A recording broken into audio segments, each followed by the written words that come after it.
Hello, আসসালামু আলাইকুম guys. দিনটা অনেক আগের, তখন শাকিব খান নামটা সুপারস্টার কিংবা মেগাস্টার হয়নি। এখনকার মতো কোটির হিসাবের যে নায়ক শাকিব খান, কোটি কোটি টাকা নেয় পার সিনেমা প্রতি, তখন সেটা ছিল না। লাইট ক্যামেরা অ্যাকশনের রাজা তখন তিনি নন। তো একটা ঘটনা ছিল যে কক্সবাজার থেকে আউটডোরে শুটিংয়ের আগে তার সামনে শুটিং ছিল কক্সবাজারে আউটডোরে। তো তিনি গিয়ে সেই শুটিংয়ের আগে এফডিসিতে গিয়েছিলেন। উদ্দেশ্য খুবই সাধারণ, কিন্তু একই সাথে অনেক বেশি দুঃখের। পরিচালকের কাছে প্রাপ্য টাকা সে পেতে প্রাপ্য টাকা সে পাচ্ছিল না। তো সেটার জন্য সে পারিশ্রমিক চাওয়ার জন্য গিয়েছিল এফডিসিতে ঘোরাঘুরি করতেছিল। ঘন্টার পর ঘন্টা এফডিসিতে ঘোরাঘুরি করছে, কোনো পরিচালককে তো পায় নাই, ঘোরাঘুরি করছে। তো মানুষজন তাকে একটু দেখে বলতেছে যে সাকিবের তো কাজ নাই, ও মানে কাজ না পেয়ে ঘোরাঘুরি করতেছে এফডিসির মধ্যে।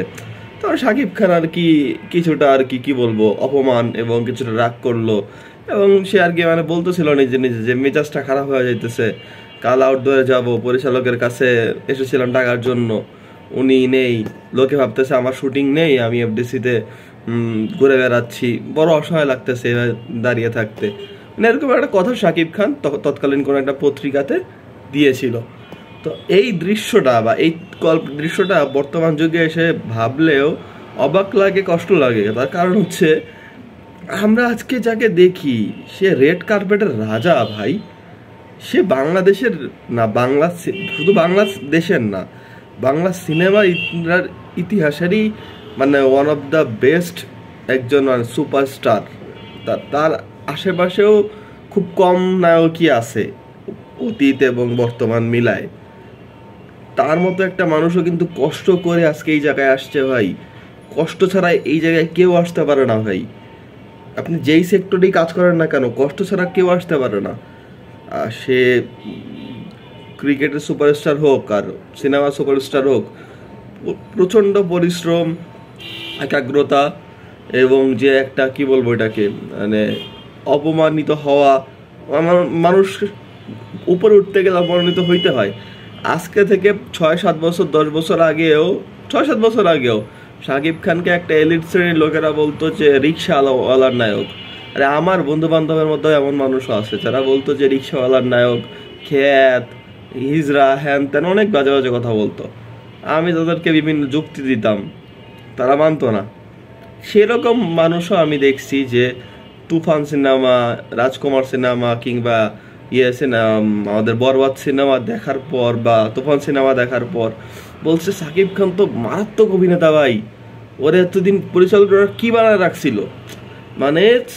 তারাও সাকিব খানের ভক্ত হয়ে গেছে। আমার একটা ফ্রেন্ড তো আমাকে বলছে, দোস্ত আমি লিটারেলি সাকিব খানের ভক্ত হয়ে গেছি। অথচ এই বন্ধুটাই সে আমাকে কয়েক বছর আগে হয়তো বলছিল যে সাকিব খান একটা খ্যাত, সাকিব খান সিনেমা কেউ দেখে, এই লাইনটাই বলছিল। কিন্তু সে তুফান সিনেমা দেখার পর বলছে আমাকে যে আমি ভক্ত হয়ে গেছি সাকিব খানের। সে এত হ্যান্ডসাম, এত সুন্দর দেখতে, এত ভালো অভিনয় করে, আর কি লাগে? এত ভালো অভিনয়, এত দেখতে সুন্দর, একটা সুপারস্টার, মেগাস্টার, আর কি লাগে? তো তিনি আজকে 2.5 থেকে 3 কোটি টাকার পারিশ্রমিক পান।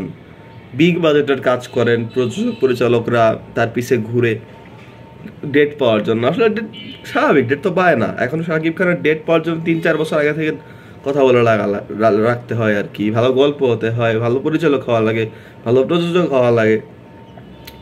তো অথচ একদিন কিন্তু ঘুরে বেড়াতে নিজের পাওনা টাকার জন্য। আর লোকে ভাবতো যে কাজ নাই, শুটিং নাই। তো this is the reason actually. এইটা আসলে ফিল করার বিষয় যে প্রত্যেকটা যে যত উপরে উঠে গেছে, সে একদম স্টার হয়ে গেছে, কিন্তু তাকে কিন্তু প্রতি পদে পদে ইন্ডাস্ট্রির ভিতরের লোক, বাইরের লোক, দর্শক মহল পদে অপমানিত হইছে। এই অপমান, কষ্ট, দুঃখের ফলশ্রুতিতেই আজকের শাকিব খান।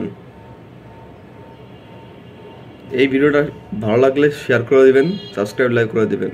আল্লাহ হাফেজ।